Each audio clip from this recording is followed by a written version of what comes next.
로마서 11장. 자, 11장 12절부터 보겠습니다. 12절부터 오늘 좀 길게 볼까요? 29절까지.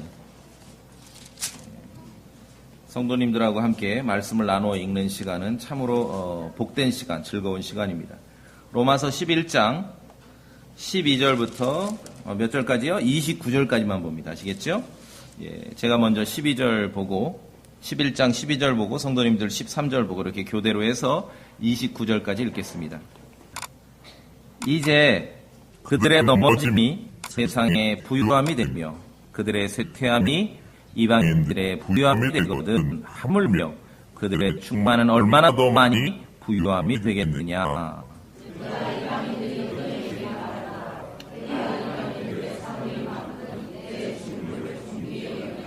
이것은 내가 어찌하든지 내 살붙이인 그들을 자극하여 경계하게 함으로 그들 중에 얼마를 구원하려 함이라.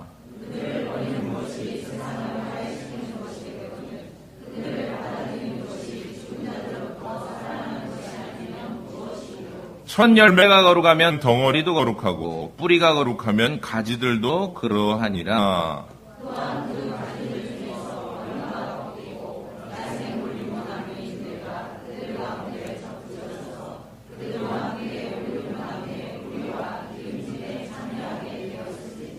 그 가지들을 향하여 자랑하지 말라. 자랑할지라도 네가 뿌리를 지탱하지 아니하며 뿌리가 너를 지탱하느니라.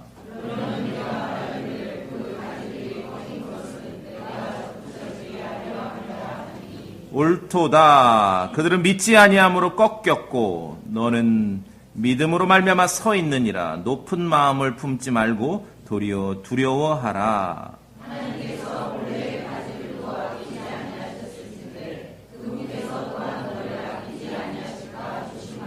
그러므로 하나님의 선하심과 엄하심을 보라. 넘어진 자들에게는 엄하심이 있으나 내가 그분의 선하심에 거하면 너를 향하여는 선하심이 있으리라. 그렇지 않으면 너도 잘려나가리라.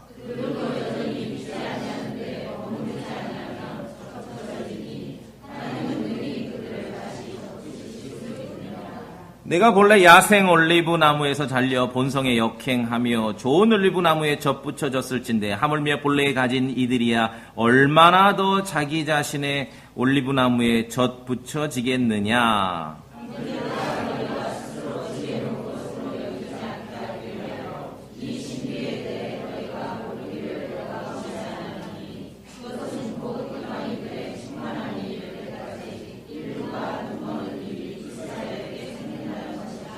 그리하여 온 이스라엘이 구원을 받으리라. 이것은 기록된 바 시온에서 구출자가 나와 야곱에게서 경건치 아니한 것을 돌이키리니.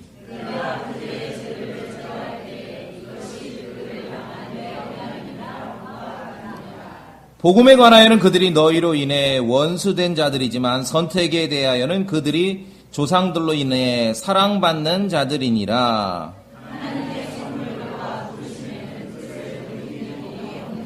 아멘.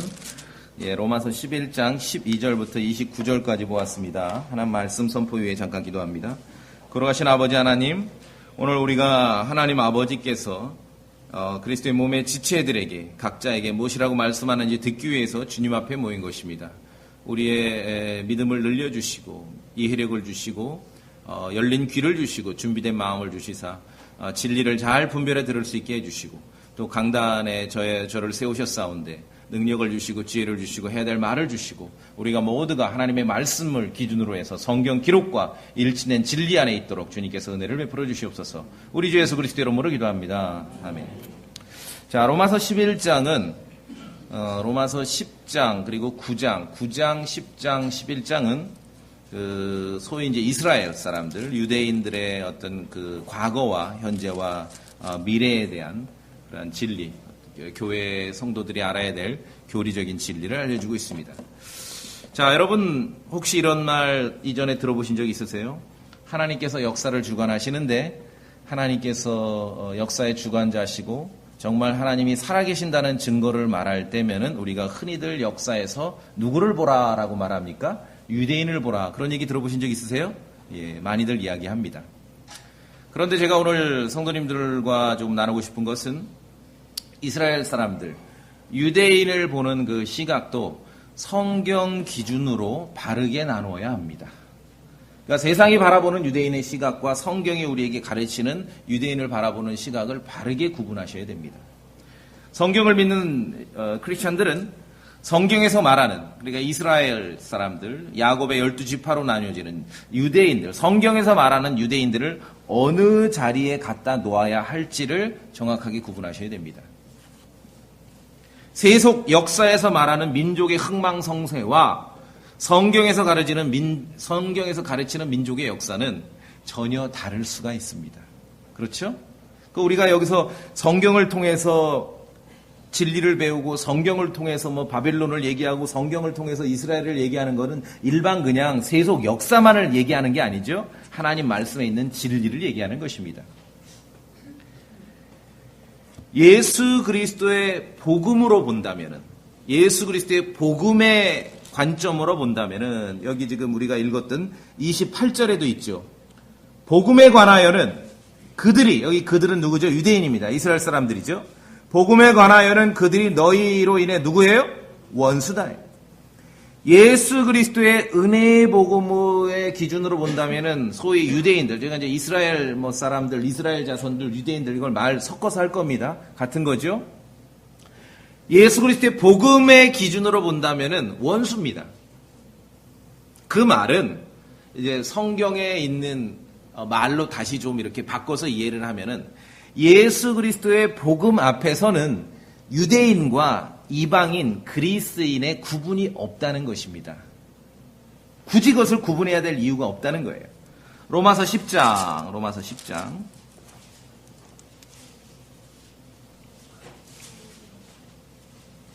11절 제가 봅니다. 또 성경 기록이 이르기를 누구든지 그분을 믿는 자는 부끄러움을 당하지 아니하리라 하나니 이는 유대인과 12절 그리스인 사이에 뭐가 없습니까? 차별이 없습니다. 그러니까 누구든지 주의 이름을 부르면은 부끄러움을 당하지 않고, 그래서 13절에 누구든지 주의 이름을 부르는 자는 어떻게 돼요? 구원을 받는다. 예수 그리스도의 복음, 은혜의 복음이 선포되는 지금 유대인이며 이방인이며 그리스인 구분이 없어요. 의미가 없어요. 유대인이든 그리스 사람이건 중국 사람이건 한국 사람이건 그리스도의 복음을 믿어야지 구원받는 것입니다. 주의 이름을 불러야 구원받는 거예요. 갈라디아서 3장에도 다 그리스도로 옷 입었느니라, 제가 자주 인용하는 구절이죠. 구원받은 그리스도인들 교회를 말해서 다 그리스도로 옷 입었느니라, 거기에는 그 그리스도 안에는 유대인이나 그리스인이 없다는 거예요. 그리스도의 복음을 믿는 크리스천들은, 교회의 그리스도의 몸의 지체들은 우리에게 알려주는 지금 생생한 진리가 무엇인지를 먼저 확고하게 기준을 가지고 있어야 되는 것입니다. 갈라디아서 3장 28절에 다 그리스도로 옷 입었느니라, 거기에는 유대인이나 그리스인이 없고 너희는 다 그리스도 예수님 안에서 하나이니라. 예수 그리스도의 복음 안에는 유대인, 그리스인이 없어요. 다 그냥 크리스천들만 있는 거예요. 믿는 사람들만 있는 거예요. 굳이 이것을 유대인 따로, 그리스인, 한국 사람, 미국 사람, 중국 사람, 독일 사람 구분하는 건 이건 그냥 세속의 관점이고 세속의 역사라는 것이죠. 유대인이, 이스라엘 사람들이 이방인들보다 우월한 위치를, 우월한 지위를 점유하는 것은 성경시대에 그랬습니다. 특히 구약에서 그랬습니다. 약속하신 대로. 구약에 보면은 다윗과 솔로몬 시대는요, 거긴 패권 국가였어요. 세계 최강 패권 국가였습니다. 그 왕국은.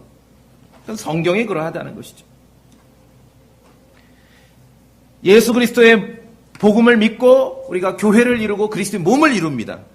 예수 그리스도의 몸 안에는 출신은 물론, 인간적인 출신은 유대인도 있고 이방인도 있고 그리스 사람도 있고 한국 사람이 있고 미국 사람이 있고 독일 사람이 있고 중국 사람이 있겠지만도 그리스도의 몸 안에서는 유대인이나 이방인이나 구분이 없는 거. 이게 진리입니다. 이게 교회예요.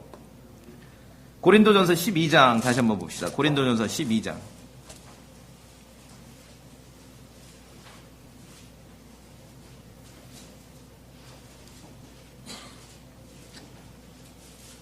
12장 13절. 저랑 같이 볼까요? 12장 13절.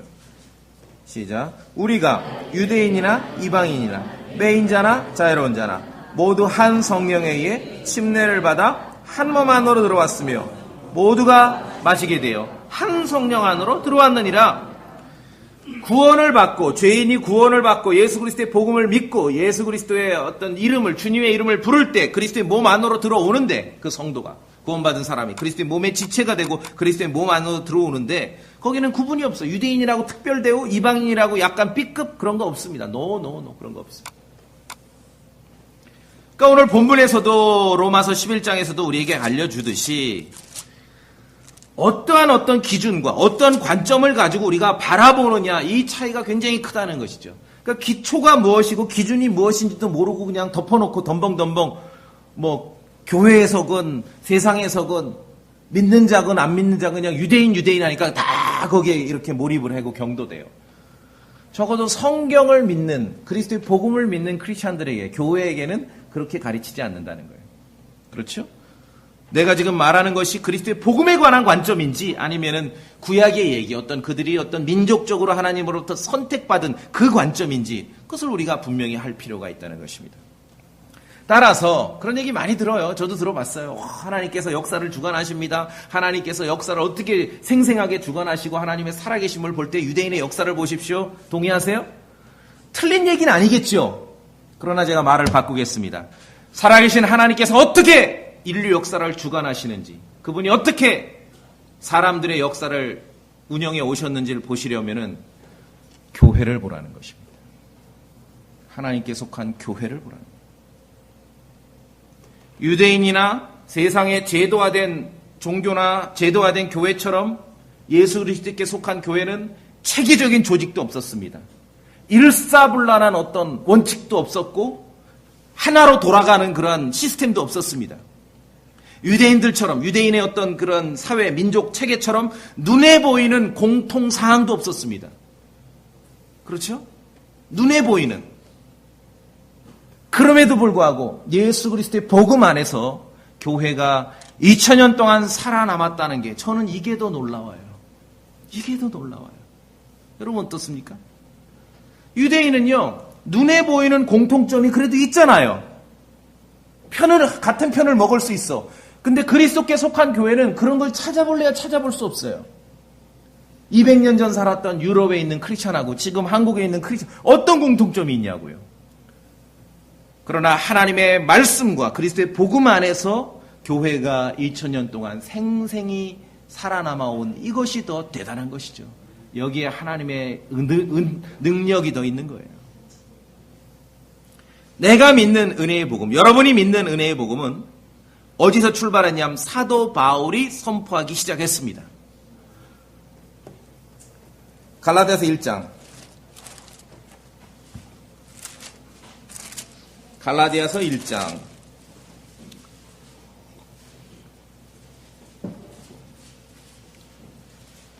갈라디아서 1장 8절. 같이 읽어보겠습니다. 갈라디아서 1장 8절. 시작. 그러나 우리나 혹은 하늘로부터 천사라도 우리가 너희에게 선포한 복음 외에 어떤 다른 복음을 너희에게 선포하면 그는 저주를 받을지어다. 은혜의 복음을 말할 때 갈라디아서 1장 8절은 여기 보이십니까? 우리가 너희에게 선포한 복음, 그 그리스도의 복음, 7절에서 The Gospel of Christ, The Gospel, 그 복음을 말할 때 사도 바울은 뭐라고 여러 번 그렇게 썼습니다. 우리가 너희에게 선포한 복음, 내가 너희에게 선포한 복음. 우리가 믿는 이 은혜의 복음은 사도 바울부터 시작한 것이에요. 갈라디아서 1장에 보면은 계시로 알려주셨다 그랬어요. 계시로. 그 전에 아무리 진리를 잘 알아도, 성경을 깊이 알아도 그 전에 살던 사람들은 뭐냐면 그래도 10계명은 지켜야 되지 않겠어? 그 정도 개념이었거든요. 그러나 사도 바울에게 하나님께서 은혜의 복음을 계시로 알려주신 거예요. 계시로. 베드로에게 배운 게 아닙니다. 계시로 알려주셨어요. 은혜로, 믿음으로 구원받는구나.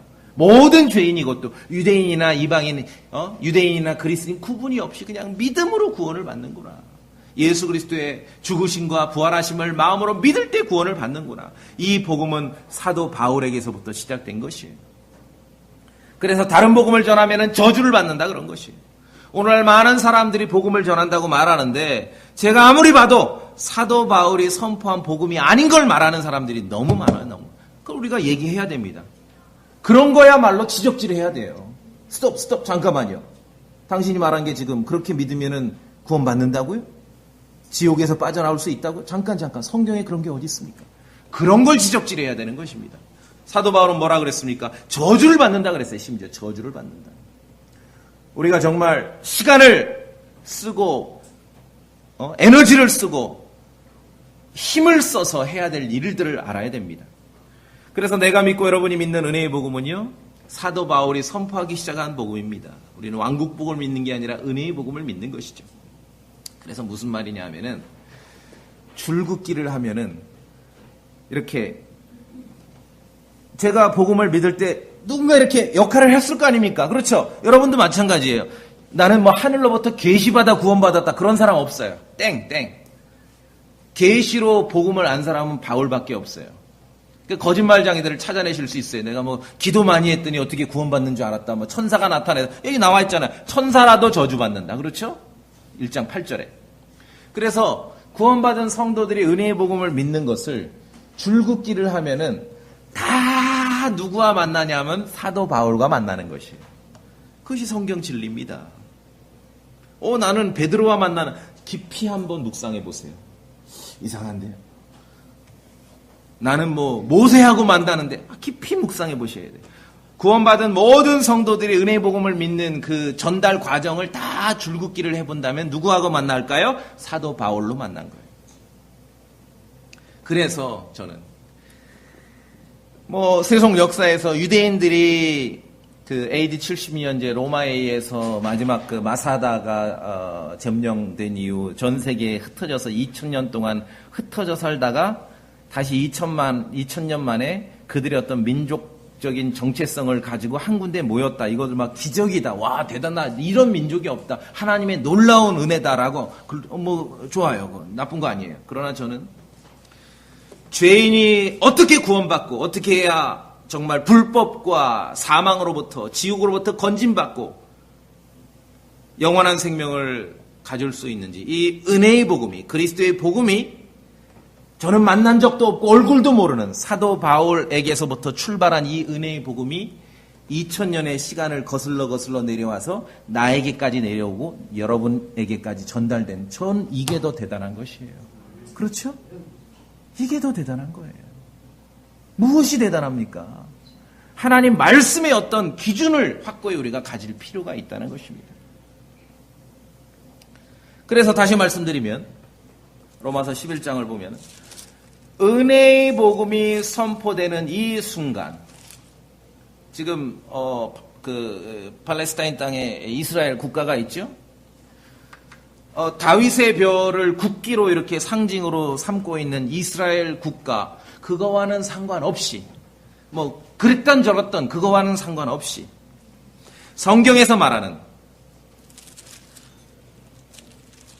아브라함과 이삭과 야곱의 12 아들로 이어져서 이집트에서 나와서 가나안 땅으로 들어가서 이방인들을 내쫓고 거기에 왕국을 건설했던 그 역사를 가지고 있는 그 이스라엘, 야곱의 12 이렇게 이루어진 그 이스라엘, 성경에서 말하는 그 이스라엘, 그 유대인은 지금 팔레스타인의 다윗의 별로 국가의 정체성을 삼고 있는 그 이스라엘 국가가 그랬든 말든 그 세속의 어떤 유행 가입국으로서 그 나라가 있든 없든 성경에서 가르치는 유대인은 들으세요. 지금 그리스도의 복음의 관점으로 본다면 그 유대인은 지금 넘어졌고요. 그 유대인은 지금 쇠퇴했습니다. 로마서 11장 12절을 봅시다. 우리가 읽었죠? 12절 다시 읽어봅시다. 저랑 같이 11장 12절 다시 읽어볼까요? 시작. 이제 그들의 넘어짐이 세상의 부유함이 되며 그들의 쇠퇴함이 이방인들의 부유함이 되거든 하물며 그들의 충만함은 얼마나 더 많이 부유함이 되겠느냐. 지금 그리스도의 복음을 믿는 교회에다가 교회에다가 로마서는 어떤 우리의 헌법과도 같은 거죠. 핵심 진리를 가르치면서 이스라엘에 대해서 유대인들에 대해서 가르치면서 중요한 것은 그들이 넘어졌다는 거예요. 엎어졌다. 그들이 넘어졌다. 그리고 그들이 쇠퇴했다. 쇠퇴했다. 아브라함과 이삭과 야곱으로 이어지는 성경의 역사를 이뤘던 그 유대인들, 그 민족은 지금 걸림돌에 걸려 넘어졌습니다. 율법의 행위만을 구하다가 쇠퇴했습니다. 그것이 성경의 가르침입니다. 하나님에 대한 열심은 있었으나 지식이 없어서 넘어졌습니다. 믿음의 의의가 아니라 자기 자신들의 의의를 세우려다가 쇠퇴했습니다. 아무리 노벨상을 많이 타고 돈 많은 사람들, 세계 재정권을 다 유대인들이 쥐고 있고 유대인들이 움직이는 세계가 가장 국력이 세고 맞죠? 그렇죠. 신문에 그렇게 나오니까, 역사가 그렇게 가르치니까. 그런데 성경은 뭐라고 말씀합니까? 그들은 지금 쇠퇴했고, 그들은 지금 넘어졌고, 그들은 지금 꺾였다는 것입니다. 이것이 하나님께서 바라보시는 유대인의 역사예요. 지금 유대인은, 성경에서 말하는 아브라함과 이삭과 야곱으로 이어지는 그 유대인은 구약에 누리던 영적 특권들을 하나도 누리지 못하고 있습니다. 그들은 양자 사무심으로 그 민족 자체가 하나님의 장자로서 대우받았죠. 그러나 그 양자 사무심의 특권이 지금은 개별 그리스도의 복음을 믿는 크리스찬들에게로 넘어온 것이에요. 누리지 못하고 있어요. 영광도 떠났습니다. 그들이 아무리 소리질러도 예루살렘에 그 영광스러운 하나님의 성전은 존재하지 않습니다. 제사장 직무도 존재하지 않습니다. 아브라함에게 주셨던 약속도 지금 가동되고 있지 않습니다. 그런데도 심지어 예수 그리스도의 복음을 믿는 이 성경을 믿는 크리스찬들도 여전히 지금 이 시대의 유대인의 충만함, 이 시대의 유대인의 영광, 이 시대의 유대인의 승리, 이 시대의 유대인의 노벨상, 이스라엘 유대인이 돈이 많아 세계를 지배. 자, 이것은 틀린 얘기는 아니죠. 그러나 그 이야기는 지금 성경의 관점입니까? 세속적 기준입니까? 세속적 기준이죠. 그냥 세상 사람들이 그렇게 이야기하는 거예요. 성경이 말하는 게 아니라 유대인에 대한 성경의 기준을 배제한 과도한 관심은 왜 생겼는가? 하나님의 말씀을 바르게 나누지 못하기 때문에 생긴 것이에요. 이해되십니까? 하나님의 말씀을 바르게 나눠야 돼요. 모든 사람들이 얘기해요. 와, 예수님께서 무화과 나무의 비유를 보라 했는데, 와, 이거는 1948년 이스라엘, 팔레스타인 이스라엘 국가 수립이 아닌가, 땡. 누가복음 21장 봅시다. 왜 땡인지.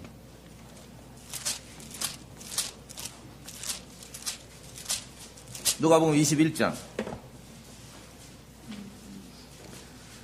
29절. 제가 봅니다. 29절. 또 그분께서 그들에게 한 비유를 말씀하시되 무화과 나무와 뭐라 그래요? 모든 나무를 보라. 그것들이 싹을 내면 너희가 보고 이제 여름이 가까운 줄 너희가 스스로 아나니 그런지 이와 같이 너희가 이런 일들이 일어나는 것을 볼 때 하나님의 왕국에 가까이 온 줄 너희가 아느니라. 무화과나무 비유를 1948년 이스라엘 국가 수립으로 말하는 사람들 절대 누가복음 21장 인용 구절 안 해요. 절대 안 해요. 제가 장담합니다. 절대 안 합니다. 마태복음만 합니다. 왜? 누가복음 21장에는 약점, 불리하거든요. 왜? 마태복음은 무화과나무의 비유를 보라고만 돼 있는데 누가복음 21장 뭐라고 돼 있어요? 무화과나무와 모든 나무를 보라. 그럼 문맥이 뭡니까? 나무들을 봐라 이거예요.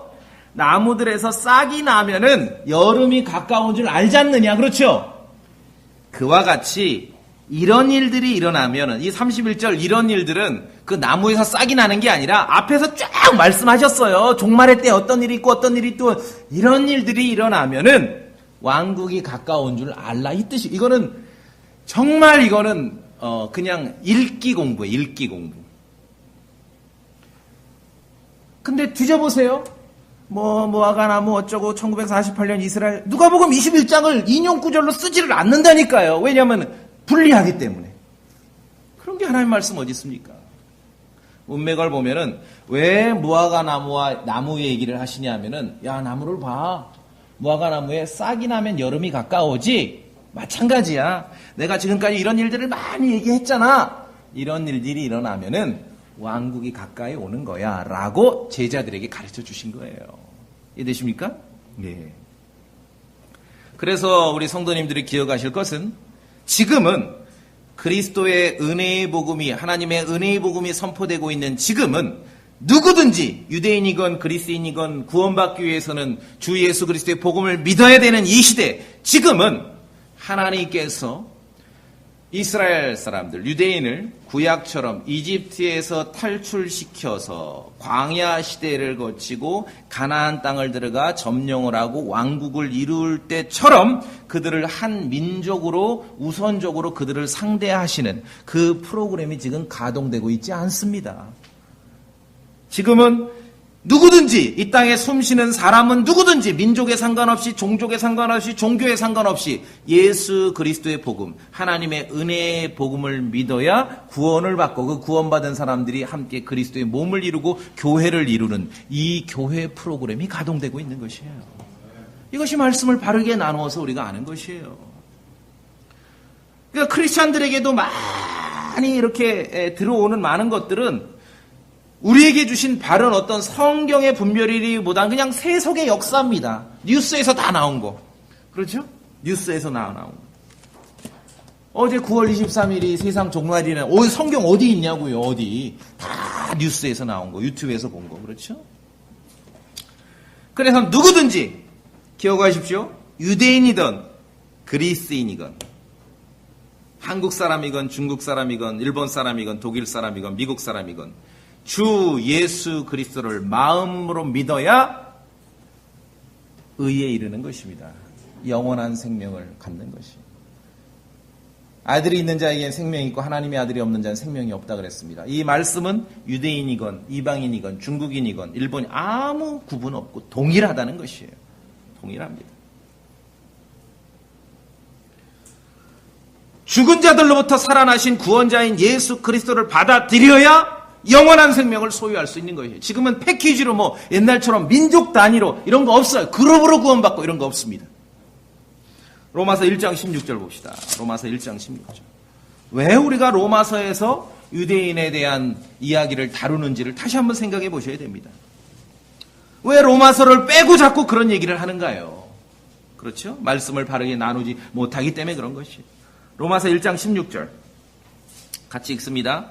로마서 1장 16절 시작. 내가 그리스도의 복음을 부끄러워하지 아니하노니 이는 그 복음이 믿는 모든 자를 구원에 이르게 하는 하나님의 권능이기 때문이라. 먼저는 유대인에게요 또한 그리스도인에게요. 순차적으로 예루살렘부터 복음이 전파됐죠. 그리스도의 복음, 개역성경에 그리스도가 없습니다. 그리스도의 복음을 부끄러워하지 않아요. 왜? 이 복음이 믿는 모든 자를 구원에 이르게 한다는 것이죠. 예외 없습니다. 지금 이 시대.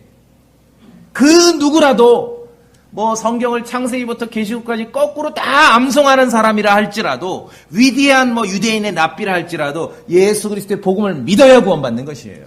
예외 없어요. 이것이 지금 진리예요. 이 시대의 진리예요. 그리스도의 복음 앞에서는 구약의 전통이나 구약의 규례가 아무런 상관이 없는 거예요.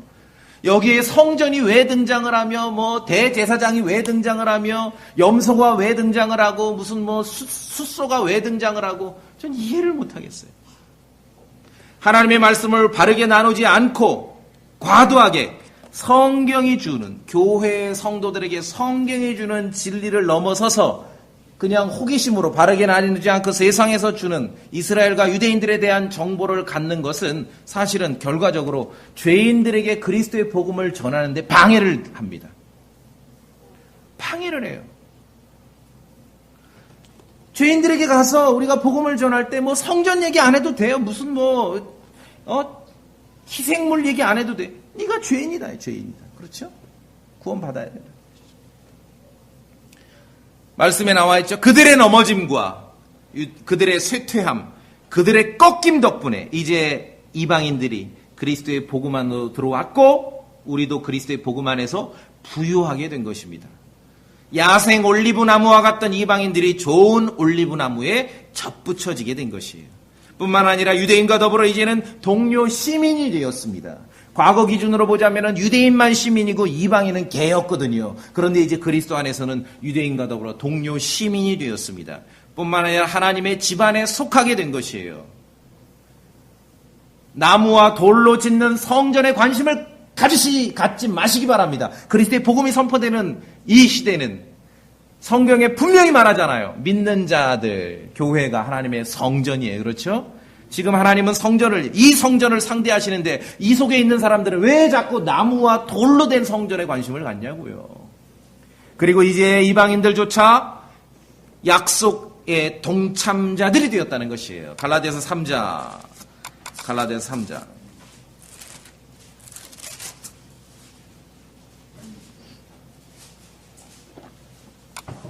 29절 갈라디아서 3장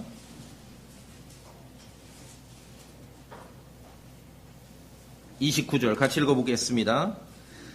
3장 29절 시작. 너희가 그리스도께 속한 자면 곧 아브라함의 씨요 약속에 따른 상속자니라. 야, 이게 대단한 것이에요.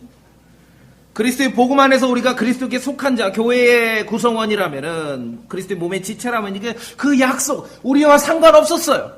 아브라함에게 주시던 그 약속과 언약은 우리와 무관합니다. 약속에 따른 상속자가 된 것이 그리스도의 복음 안에서. 구약을 읽어봐도 물론 이방인들이 구원받는다는 이야기도 충분히 가능합니다. 구약에 이방인들이 구원받는다는 건 구약의 그냥 역사입니다. 진실입니다. 그런데 그리스도께 속하면은 아브라함의 씨요 약속에 따른 상속자라는 이 말씀 뭐냐면은 그냥 구원받는다, 하나님의 이렇게 백성으로 편입된다, 뭐 말하자면은 구약적 관점에서 이방인들이 구원받는다는 거는요, 그 뭐라 그래요? 외국인이 우리 그 주민등록 받는 거를 귀화, 그거에 그 정도예요. 그 정도의 역사는 구약 성경에도 기록되어 있습니다. 그런데 우리가 복음의 관점에서 보는 것은 뭐냐면은 귀화 그 정도가 아니라 이방인과 유대인이 그냥 아예 하나가 되는 거예요. 그리스도 안에서. 이방인과 유대인이 하나의 새로운 창조물이 되는 거예요. 이전에 없었던 이방인하고 유대인이 그냥 민족이 섞여서 어떤 공동 민족이 되고 뭐 귀화의 그게 아니라 예수 그리스도의 복음 안에서는 이방인과 유대인이 하나가 되고 한 덩어리가 돼서 하나의 새로운 창조물이 출현하는 건데 이렇게 나온 거는 이전에 아무도 몰랐고 이런 거의 존재도 알 수 없었고 뭔지도 몰랐어요. 완전히 그리스도의 복음 안에서 하나의 새로운 창조물이 출현했어요. 이거는 대언자들과 선지자들도 왕들도 상상하지 못했던 일입니다. 그걸 교회라고 하는 것이. 그래서 성경은 이 진리를 미스테리, 신비라고 표현합니다. 신비. 에베소 3장.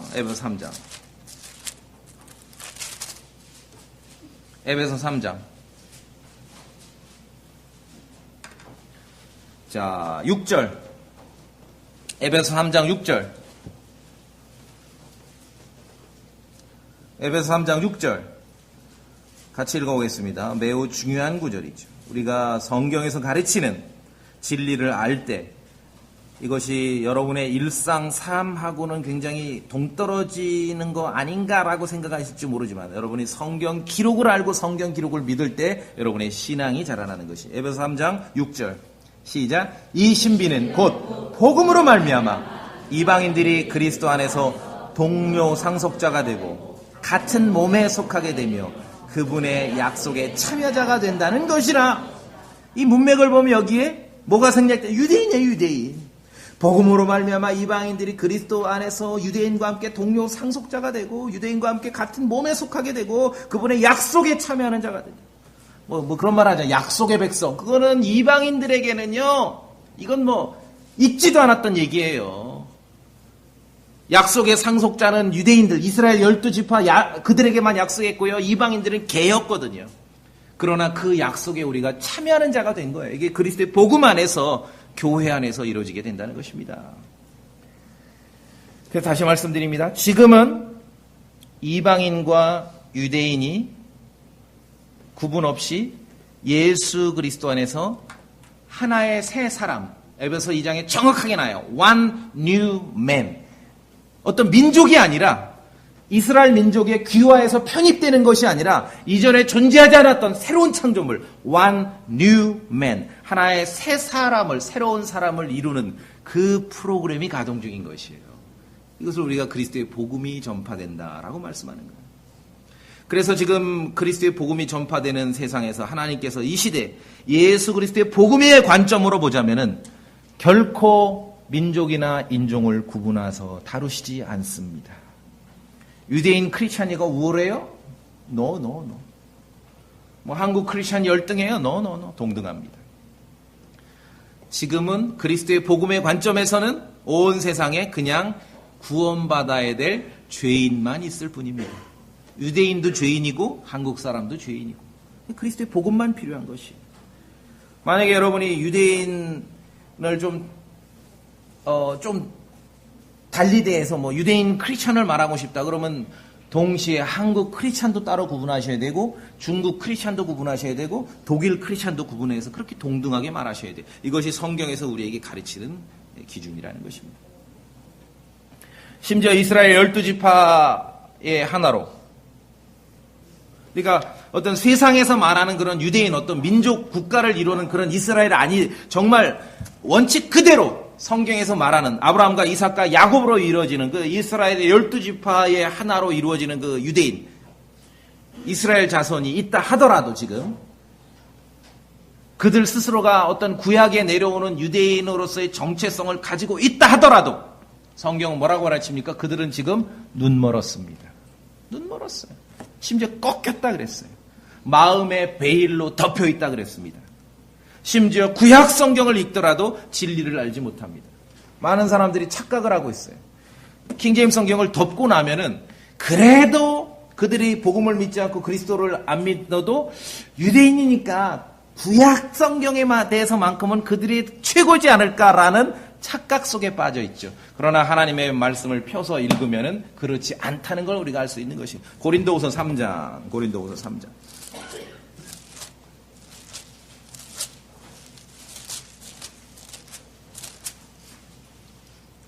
3장. 제가 봅니다. 14절.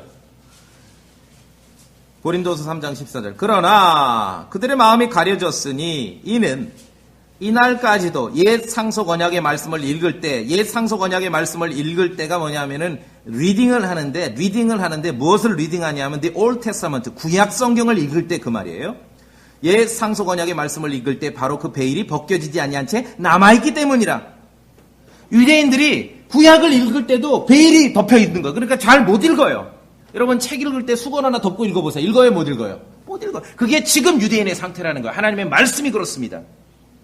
그 베일은 그리스도 안에서 없어졌으나 15절 뭐라 그래요? 다시 같이 읽어봅시다. 15절 시작. 이날까지도 모세의 글을 읽을 때 그 베일이 그들의 마음을 덮고 있도다. 자, 그러면은 유대인들이 성경적인 유대인으로서 정체성을 유지하고 있는 유대인이 구약을 읽을 때 우리보다 구약 성경은 그들이 더 잘한다. 맞아요? 틀려요?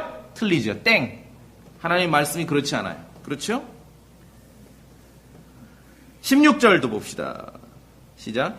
그럼에도 불구하고 그들의 마음이 주께로 돌아서면 그 베일이 주께로 돌아서야 돼요. 주께로. 예수 그리스도께 돌아서지 않으면 그 베일이 벗겨지지 않아요. 저는 1948년에 팔레스타인에 이스라엘 나라를 세운 이 유대인이 예수 그리스도께 돌아섰단 말을 들어본 적이 없어요. 하나님의 말씀의 시각으로 볼 때, 복음의 관점으로 볼 때 이들은 아직까지 그들 마음속에 심지어 자기들이 자랑하는 구약 성경을 읽을 때조차도 수건을 덮고 읽는 거예요. 그렇죠? 이것이 현 시대의 진리라는 것입니다. 그러니까 내가 가지고 있는 어떤 그런 많은 생각과 판단이 성경 기록에 의한 건지 세상에서 신문에서 읽은 건지를 분별하셔야 돼요. 제가 지금 오늘 로마서 11장을 하면서 거의 대부분 바울 서신을 인용하지요. 기준이 확실해야 됩니다. 먼저는 교회의 진리의 기준이 확실해야 됩니다. 현대 유대인들은 구약을 읽을 때조차도 뭐 구약은 히브리어로 됐으니까 그들이 최고일 거 천만의 말씀. 구약을 읽을 때조차도 눈멀어 있습니다. 그래서 제가 말씀드린 대로 유대인들에게 성경에 주는 그러한 정보를 넘어서 과도하게 유대인에게 이스라엘 사람들에게 집중하는 일은 교회가 여러분이 세상에서 죄인을 찾아서 예수 그리스도의 은혜로운 복음을 전하는 일에 방해가 됩니다. 방해가 돼요. 어제 9월 23일 세상의 종말이라고 믿는 사람이 이야기해서 장담합니다. 그러한 크리스찬의 말을 듣고 단 한 사람도 회개할 수 없는 것이에요. 방해가 됩니다. 유대인의 명절은 무엇이며 9월 23일 왜 얘기했는지 아세요? 연구해서 계산을 해보니 유대인의 명절이 그래서 제가 가서 강의한 거 아니에요. 다 강의 한 방으로 그냥 끝내버렸잖아요. 성전이 무엇이며 왜 자꾸 나무와 돌로 지어지는 성전에 관심을 가지십니까? 예수 그리스도의 복음이 선포되는 지금 우리가 성전이라 그랬는데 그렇죠? 영적인 성, 국제적인 영향력이 어떻고 노벨상을 사실이에요. 그분들이 나보다 수학을 못한다 그 얘기가 아니에요. 사실은 사실이에요. 근데 이것이 하나님의 말씀의 기준의 어떤 진실이고 사실인지 그냥 세속적 역사의 사실인지 그것을 구분하시라는 거예요.